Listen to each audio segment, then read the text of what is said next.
지난 28일 계양구 박촌역 부근 4차선 도로 한가운데서 싱크홀이 발생했습니다. 다행히 인명피해는 없었지만 갑작스런 싱크홀에 시민들의 불안감이 커지고 있는데요.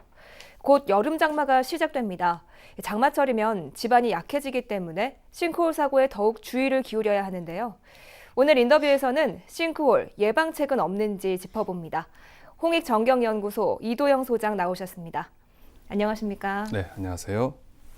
네, 먼저 박촌역에서 발생한 싱크홀부터 짚어보겠습니다. 4차선 도로 한가운데서 발생했는데요. 네. 원인이 뭔가요? 3일 전이죠. 지난 28일 일요일 날 오후 6시에 박촌역에서 규련역 가는 왕복 4차선 도로 장제로인데요. 거기에 가로 1m, 세로 2m의 싱크홀이 발생을 했습니다. 네. 사실 근래 싱크홀이 많은 문제가 되고 있는데 작년에 부천 그리고 부평에서도 일어났었거든요. 근데 이제 계양구에서까지 싱크홀이 일어나서 좀 충격적인 일이라 아니할 수 없는데요. 네. 그날이 마침 또 교회로 갔다가 이제 기가하는 시간이 있었습니다. 다행스럽게 인명사고는 없었지만 일대 교통 혼잡을 잃었던 사건인데요. 경찰과 소방당국의 1차 조사에 의하면은 배수관에 수도 배관에 문제가 있는 것 같다라고 일단 잠정 결론을 내렸습니다만은 네. 그 이후에 인천 상수도사업본부에서 구체적인 조사를 했습니다. 네. 그 결과 상수도 배관에서 누수가 발생했고 그 누수가 집안을 침하시켰고 그로 인해 가지고 박촌역 싱크홀이 발생하게 된 겁니다. 예, 싱크홀을 어떤 때는 집안 침하라고 부르기도 네. 하고 또 어떤 때는 땅꺼짐이라고 하기도 하는데요. 싱크홀이라는 건 정확히 어떤 걸 의미하는 건가요? 집안 침하나 땅꺼짐 거의 비슷한 말입니다. 그런데 주로 싱크홀, 집안 침하가 도로를 끼고 있기 때문에 도로가 침하되는 현상이 발생하기 때문에 혼역에서 쓰고 있는 것 뿐이고요. 네. 싱크홀이라는 것은 말 그대로 땅이 꺼지는 현상을 말하는 겁니다. 원래 싱크홀이라는 것은 자연적으로 발생한 구덩이거든요. 그러니까 오랫동안 특히 물에 잘 녹는 석회암 지역에서 많이 발생을 하고 있습니다. 석회암이 지각 변동을 만나게 되는 겁니다. 네.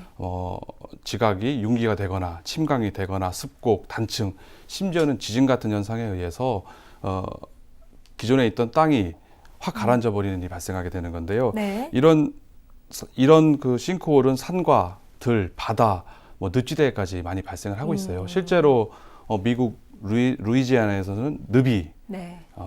싱크홀이 발생했고요. 늪에서. 네. 베네수엘라 같은 경우는 해발 2,000m 상공인 산에 350m 깊이의 싱크홀이 단층을 따라서 발생하는 경우도 있습니다. 예. 바다에서도 싱크홀이 발생하고요. 하지만 이런 자연적인 싱크홀과 달리 우리가 문제가 되고 요즘에 사회적 문제가 되는 것은 도심 내에서 발생하는 싱크홀입니다. 네.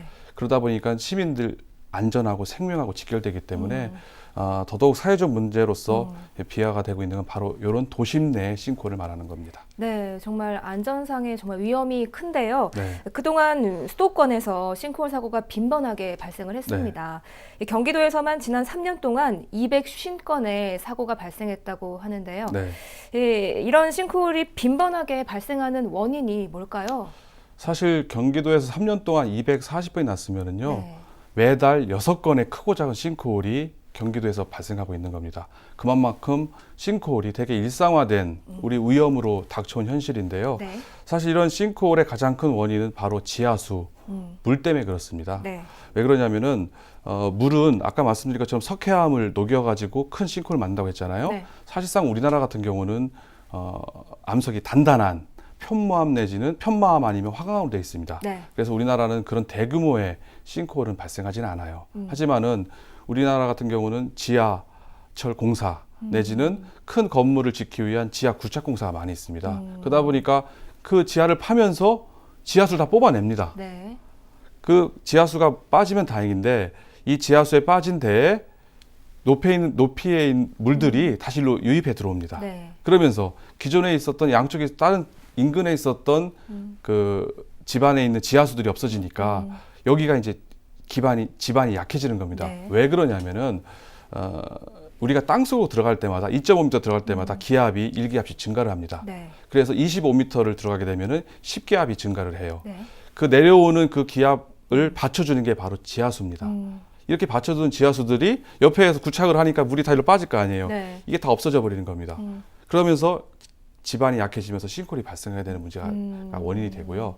특히 우리나라 같은 경우는 오래된 낡은 상하수도관의 배관에서 누수 문제가 큰 원인이 되고 있습니다. 예. 왜냐하면은 사실 우리나라가 상하수도 배관에 대한 관리 감독이 철저하지가 않거든요. 언제 어디에다가 얼마 내구 연한이 된 배관이 묻혔는지 잘 정확히 모르고 파악을 네. 안 하고 있습니다. 그런데 그 배관에 물이 셀 경우 그 배관에 흘러다닐 물이 토사로 유입이 되면서 어떤 일이 발생하냐면요. 그 토의 응집력이 떨어집니다. 흙에. 그래서 딱딱했던 흙들이 찰흙처럼 물렁물렁해지고 또 물길이 생기면서 침식작용으로 작은 알갱이, 모래들이 움직이게 되면서 이 두 개가 만나면서 이제 약화된 그 집안 침하 그리고 물에 의한 침식, 응집력 약화로 싱크홀이 발생하게 되는 거죠. 네, 아주 과학적인 지식까지 네. 이렇게 알려주셔서 정말 감사합니다. 이 박천역의 경우에는 방금 말씀하신 것처럼 수도 배관 문제 때문이라고 알고 있습니다. 네. 언제 어디서든지 일어날 수 있다는 말인데요. 네. 주민들로서는 상당히 불안할 것 같습니다. 네. 네, 이런 불안감을 해소하기 위해서 집안 침하 우려 지도가 있다고 하는데요. 네. 우리 지역에도 있는 건가요? 사실 싱크홀이 지금 전 세계적으로 문제가 되고 있거든요. 우리나라뿐만 아니라 전 세계적으로 사회적 문제가 되고 있는데 사실 이런 언제 어디서나 일어날 수 있는 일인데도 불구하고 우리나라의 싱크홀 대책은 상당히 초보적인 단계입니다. 네. 서울시를 제외한 대부분의 지자체들은 마땅한 대책이 없는 겁니다. 사후 약방문식 싱크홀이 터지고 나면은 이거를 네. 수리하고 대책을 마련하는 데 급급합니다. 그러다 보니까 국토부에서 이건 안 되겠다 해서 네. 2014년도에 전국적인 그 집안 침하 우려 지도를 만들어서 어디가 집안이 침하될 우려가 있고 어디가 안전하고 어디가 조금 더 조심을 해야 될지를 만들려고 계획을 밝힙니다. 네. 그리고 전국에 있는 지자체에다가 집안 침하의 우려가 있는 곳은 신청을 해라. 우리가 선정해서 거기를 검사해 주겠다고 발표를 합니다. 그래가지고 144곳의 지역이 국토부에서 검사 지역으로 선정이 됩니다. 사실 그때 그 국토부의 계획대로 하면은 올해 2017년도에 그 지도가 나와야 돼요. 예. 근데 아직 국토부에서 그 침하 우려 지도가 잘 안 만들어지고 있는 상황이고요.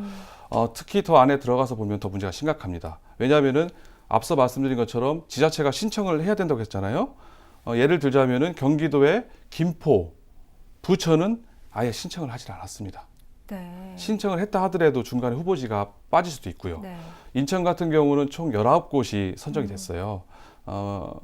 부평 같은 경우는 동수역 부근에 한 2군데, 네. 그리고 계양구 같은 경우는 이번 박천역 사고가 났는데 조금 밑에 임학역이라고 있습니다. 네. 그쪽에 집안 침하가 우려된다고 했어요. 근데 뭐 지자체들이 뭐 체계적으로 후보를 선정한 게 아니잖아요. 네. 지자체들이 알아서 신청을 했고 그중에 일부를 선정한 거고 그리고 그 지도조차 지금 안 나와 있는 상태입니다. 그러니까 사실상 대한민국의 싱크홀 대책은 언제 어디서 어떻게 싱크홀이 터질지를 아무도 모릅니다.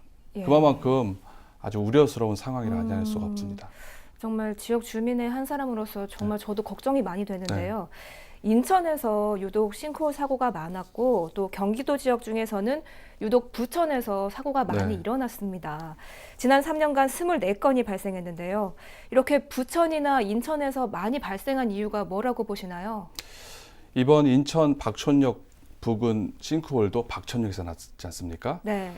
인천에서 대표적인 싱크홀 사고가 2012년도에 발생을 했습니다. 서구 왕길동의 인근 주택가 지역 왕복 8차선 도로에 가로 12m, 세로 14m, 네. 깊이는 27m짜리 대형 싱크홀이 예. 나온 겁니다. 그런데 거기서는 또 사람까지 죽었어요. 그 싱크홀 현장이 바로 지하철 2호선 공사 현장입니다. 네. 작년이었죠. 부천 역곡역에서도 부근에서 싱크홀이 발생했습니다. 더 거슬러 올라가 재작년이죠.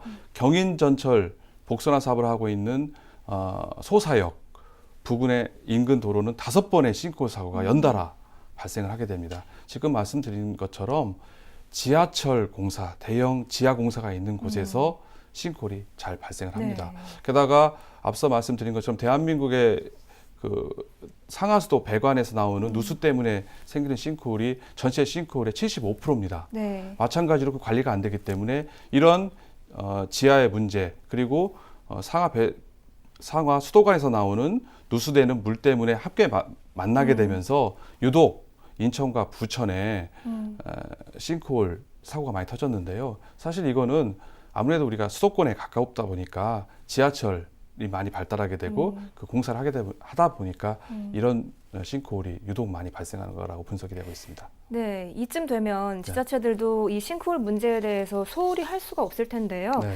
이 같은 싱크홀 사고 예방을 위해서 얼마 전 경기도에서 싱크홀 24 지킴이라는 제도를 도입하겠다고 네. 했는데 어떤 제도인가요? 사실 경기도가 되게 발빠른 대책을 세운 것 같습니다. 지난 5월 달에 경기도에서 싱크홀 지킴이 24라는 것을 구성해서 발족을 시켰습니다. 네. 이거는 아무래도 싱크홀이 지금 사회적 문제가 되다 보니까 싱크홀 예방을 위한 전문가들, 그러니까는 지하 안전이라든지 건축 관련 대학 교수, 기술사들을 한 120명을 모집을 해서 위촉을 한 겁니다. 이런 지킴이들은 SNS를 통해서 실시간으로 지자체하고 싱크홀이 어디가 좀 위험하다, 네. 발생했다는 정보를 공유를 하게 됩니다. 네. 그리고 공유한 그 정보에 따라서 경기도가 워낙 크지 않습니까? 네. 가장 가까운 지킴이가 현장에 바로 출동을 해서 전문가 입장에서 안전 조치를 2차 사고를 막기 위한 사전에 그 응급 조치의 역할을 해주게 네. 되는 겁니다. 특히 의미가 있는 거는 이런 지킴이들은 지하 10m 이상 땅을 파는 굴착 공사를 할 때에는 인허가 단계에서부터 시공까지 직접 참여를 해서 자문 컨설팅을 할 수 있게 됩니다. 제가 볼 때는 이 점은 장기적으로는 잘만 활용된다고 하면 싱크홀을 예방하는 데 아주 좋은 역할을 할 거라고 기대가 되고요. 이제 6월이면 장마 아니겠습니까? 네. 그 전에 5월 말까지 다 구성을 해서 빠르면 네. 6월 달부터 이 지킴이들이 활동을 할 수 있을 것 같습니다. 네. 오늘 이렇게 싱크홀의 개념부터 우리 네. 지역의 현황 그리고 대책까지 이렇게 종합적으로 말씀을 해주셨는데요. 네. 우리 지자체 앞으로 좀 열심히 노력을 해서 이 문제 좀 안정화됐으면 좋겠습니다. 네, 저도 그랬으면 좋겠습니다. 네, 오늘 수고 많으셨습니다. 네, 감사합니다.